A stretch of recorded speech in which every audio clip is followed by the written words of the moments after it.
d'acheter le recueil de Christian. Yeah. Puis je vais lire un texte sur... Je l'ai pas lu encore, donc ça va donner ce que ça va donner. Un petit peu comme mes textes de tantôt, finalement. Fait d'hiver. Minuit. Peur passant sous la rue. Seule la lumière des lampadaires et le claquement de mes talons sur le dur sol de béton pour me tenir compagnie. Alors que le son des voitures passant à toute vitesse, à quelques rues d'ici, me prouve que je ne suis pas seul. La neige tombait. Hier a recouvert les arbres et les propriétés. Mais une chenillette a déjà dégagé les trottoirs, brisant la magie de ce mois de février sous la neige. Je tourne sur les rues Pierre de Coubertin et j'aperçois le parc Saint-Donat à ma droite. Et l'hésitation survient. Si je coupe par le parc, je vais être chez moi pour 22h10, mais il fait noir dans le parc. Et je ne sais quelle rencontre je pourrais y faire. Cependant, j'y fais le tour par Parkville. Je vais me relonger de 10 bonnes minutes. J'ai ma journée dans le corps et je ne peux penser qu'au bon bain chaud auquel je rêve depuis midi, à l'heure à laquelle j'ai commencé à travailler. Le bain l'emporte sur la prudence et je décide de couper. Je passe à côté des tristes gradins que je n'ai jamais vus remplis. Durant les 10 années où j'ai travaillé à proximité. Mes pas s'enfoncent dans la neige. Je commence bien vite à grelotter. Je n'avais pas pensé à cette réalité lorsque j'ai décidé de passer par le parc. Mais je me dis que ce n'est pas grave, puisque je serai bientôt chez moi. Mes pieds crissant dans la neige produisent un son que je n'avais pas entendu depuis ma tendre enfance, alors que je jouais dans la neige avec mes frères avant l'accident.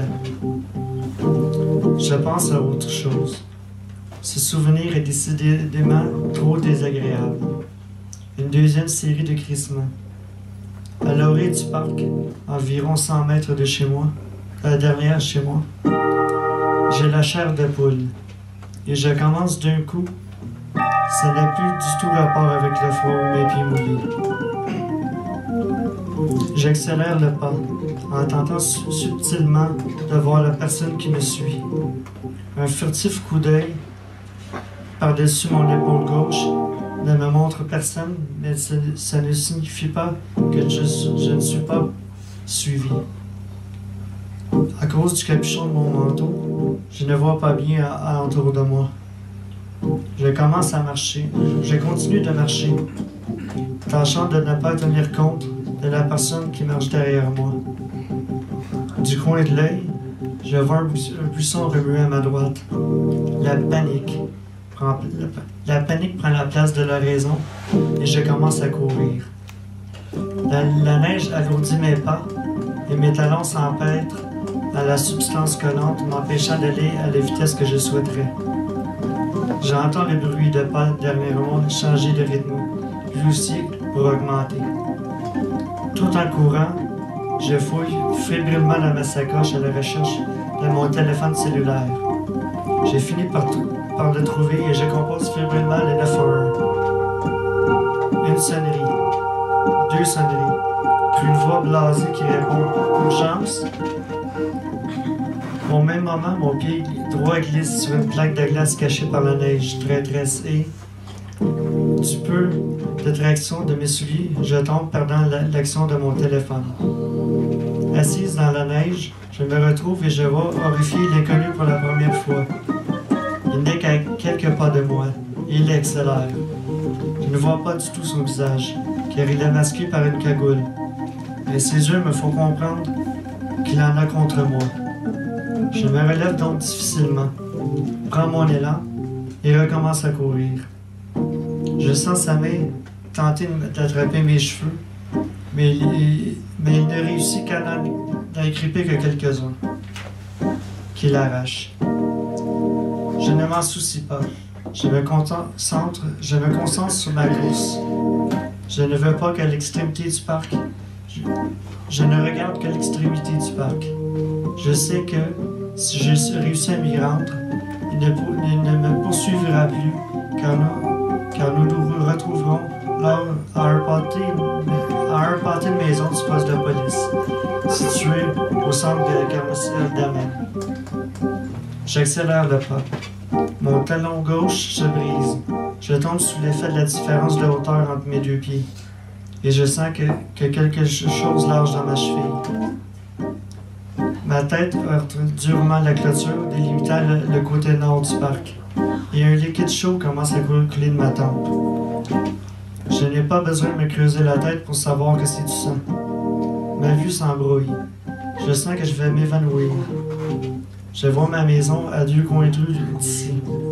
Mon mari est sûrement à m'attendre et je ne peux résister à l'envie d'appeler à l'aide. Je gonfle d'air mes poumons, puis me prépare à crier lorsqu'une main gantée m'entrave la bouche. Un bras musclé m'en serre, alors que la taille... Un bras musclé m'en serre, alors la taille, et me soulève comme si je n'étais pas plus lourde qu'une vulgaire oreiller. Je me débat de toutes mes forces. Je grogne, tentant de mordre la main qui me bâillonne, mais le gant est trop épais, et je sais que c'est cause perdue. Je donne des coups de pied de ma jambe valide. Je n'atteins que l'air. À croire qu'il sait où j'avais frappé et qu'il y a enlevé sa jambe.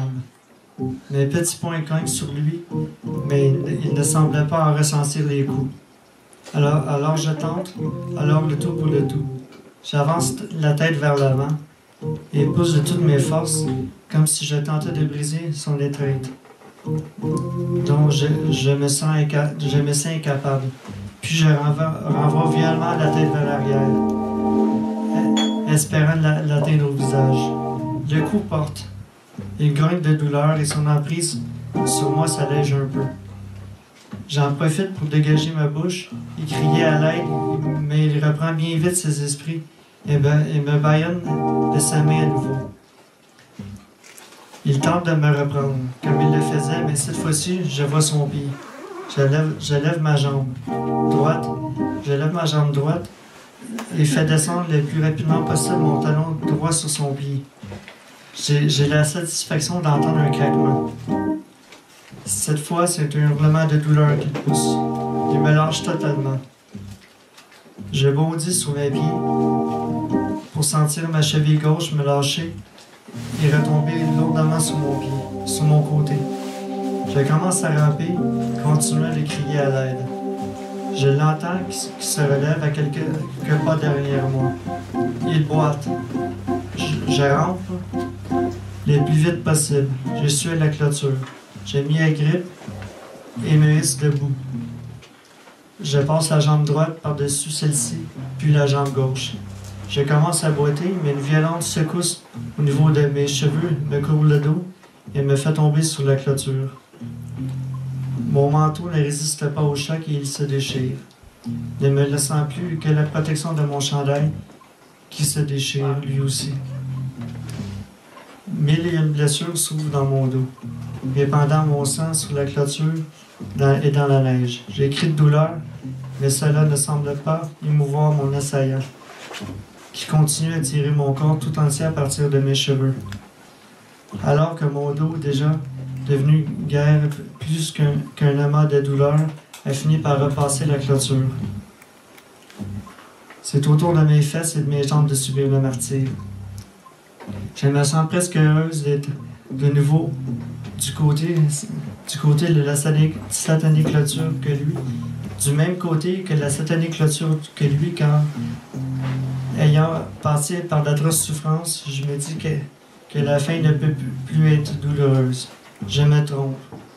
Il m'assène de violents coups de poing. Ah, ok. Je n'étais pas sûr. Il m'assène un violent coup de poing sur la joue et je sens deux de mes dents se briser sous la force. Un goût cuivré de sang envahit ma bouche, alors je le crache avec des morceaux de mes dents. J'ai dit si belle. Il me traîne à nouveau par les cheveux.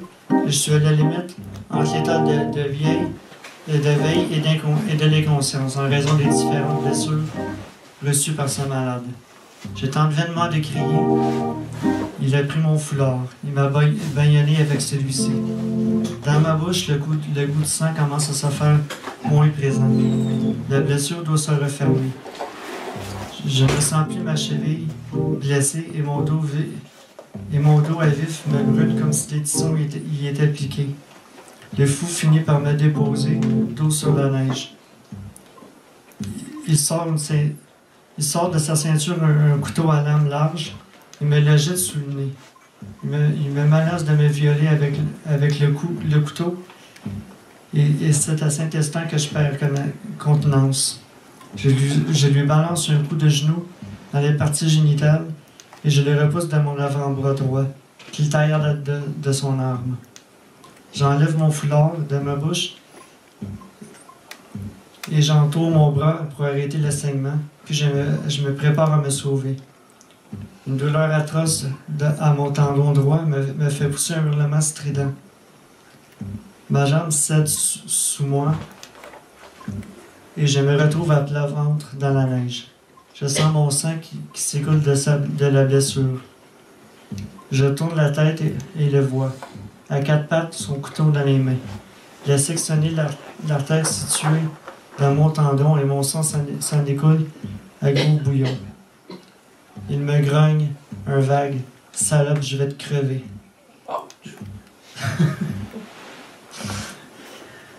Ouais! T'as le don de me mélanger quand c'est pas le temps. Et comment tu dis ça? Pas mal. Sûrement. Il se rapproche de moi, toujours dans cette position absurde. Je vois la lame du couteau étinceler avant de la sentir me couper la gorge.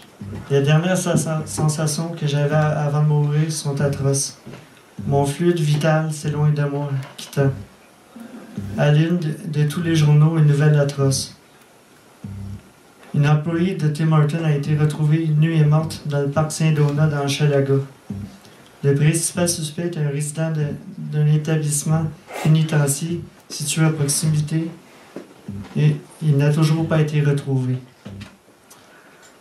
Un texte de Christian Ducharme, Wow. Recueil de minuit.